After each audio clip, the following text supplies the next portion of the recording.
The galactic bazaar of Terminus 7 sprawled across 3 levels of the orbital station, a maze of vendors hawking everything from synthetic proteins to illegal neural implants.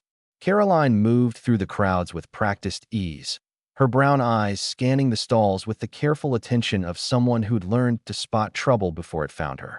The translator implant behind her ear buzzed with a dozen alien languages, creating a symphony of commerce and desperation. She was looking for spare parts for her ship's aging life support system when she heard it, a sound that made her blood run cold. A high-pitched whimper, unmistakably young, unmistakably terrified. Caroline pushed through a cluster of Vraxian merchants, their crystalline bodies refracting the station's artificial light. The sound grew louder, more desperate. She rounded a corner and stopped dead in a cramped alcove between 2 shuttered stalls. A Corthian dealer, his reptilian features twisted in concentration, held a small creature by the scruff of its neck. The cub, no bigger than a house cat, had silver-white fur and large, liquid eyes that spoke of intelligence beyond its apparent age. It was a Lenari pup, Caroline realized with horror. The Lenari were a protected species, their young considered sacred across a dozen systems. The dealer shook the cub violently, and it released another pitiful cry. Several passers-by slowed, their various appendages twitching with what might have been sympathy, but none stopped. This was Terminus 7. Everyone minded their own business. "That's enough," Caroline said, her voice cutting through the market noise, the Corthian's yellow eyes fixed on her. "Human," he hissed, the word dripping with contempt. "Move along. This is legal commerce." "Legal?" Caroline's hand drifted to her hip, where her plasma cutter hung. Technically a tool, practically a weapon. The Lenari Accords specifically do not apply in neutral stations. The dealer shook the cub again, harder this time, and it released a wail that seemed to pierce straight through Caroline's chest. "The crying raises the price. Buyers like them. Expressive." Something ancient and furious unfurled in Caroline's gut. She'd seen cruelty before. Space was full of it. But there was something about the calculated nature of this, the casual torture for profit, that ignited a rage she hadn't felt in years. "Leonardo," she subvocalized into her calm, "I need you at my position. Now." "On my way," came the immediate response. Her partner's voice was calm, but she heard the underlying tension. He knew that tone. The Corthian noticed her stance shift, the way her weight settled onto the balls of her feet. He laughed, a sound like gravel in a disposal unit. "You want to buy? 5,000 credits. Or walk away, human. Your kind are always so sentimental about the young. It's pathetic. Put it down. Make me." The dealer's clawed hand tightened around the cub's neck. It choked, gasping. Caroline moved. Her fist caught the Corthian in the throat, a precise strike that collapsed his air passage. His grip on the cub loosened, and Caroline snatched the small creature from the air, cradling it against her chest with one arm while her other hand grabbed the dealer by his collar. The Corthian's eyes bulged as he struggled to breathe, his hands clawing at Caroline's wrist. She dragged him deeper into the alcove, away from the main thoroughfare, her face a mask of cold fury. "You like shaking things?" she whispered, her voice deadly quiet. She slammed him against the metal wall once, twice.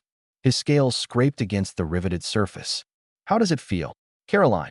Leonardo appeared at the alcove entrance, his tall frame blocking the view from the market.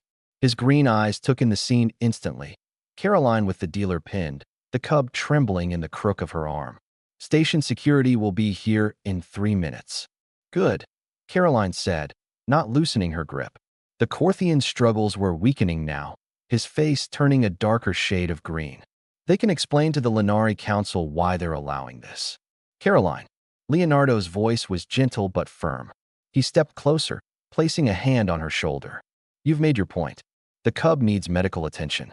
The words cut through her rage. Caroline looked down at the small creature in her arm. It was shaking, its rapid heartbeat visible through its thin fur. She released the Corthian, letting him collapse to the deck, gasping and wheezing. "If I ever see you again," Caroline said, her voice flat, "I won't stop next time." They left the dealer curled on the floor, possibly with a crushed larynx, definitely with broken ribs. Leonardo guided them through the market, his size and bearing creating a path through the crowd. No one met their eyes. No one asked questions. Back on their ship, the Wandering Star, Caroline sat in the medical bay while Leonardo scanned the Lanari cub. It had stopped crying, its large eyes fixed on Caroline with something that might have been trust. Dehydrated, malnourished, but nothing permanent, Leonardo said softly, preparing a nutrient injection. You know we can't keep it. I know. Caroline stroked the cub's head gently, and it leaned into her touch. We'll find a Lanari ship. Get it home. Leonardo administered the injection with practiced care, then straightened, looking at his partner. You could have killed him. I know. Part of you wanted to. Caroline met his gaze steadily. Part of me still does. She looked back down at the cub, now curling up in her lap, finally feeling safe. We humans, we're not perfect. We're violent and impulsive, and half the galaxy thinks we're crazy. They do. Leonardo agreed with a slight smile. But we don't shake cubs to make them cry. Caroline's voice was steel wrapped in velvet. We don't torture for profit. And when we see someone who does, she shrugged. Well, apparently we shake them until they stop breathing. Leonardo was quiet for a moment, then nodded slowly. I'll send word to the nearest Lanari vessel.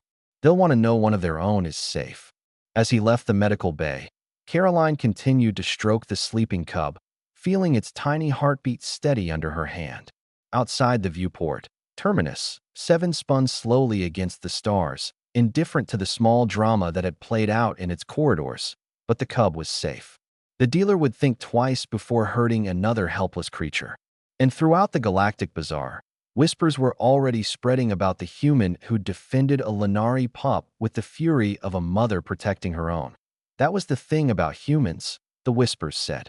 They were terrifying when you made their children cry, even when those children belonged to someone else.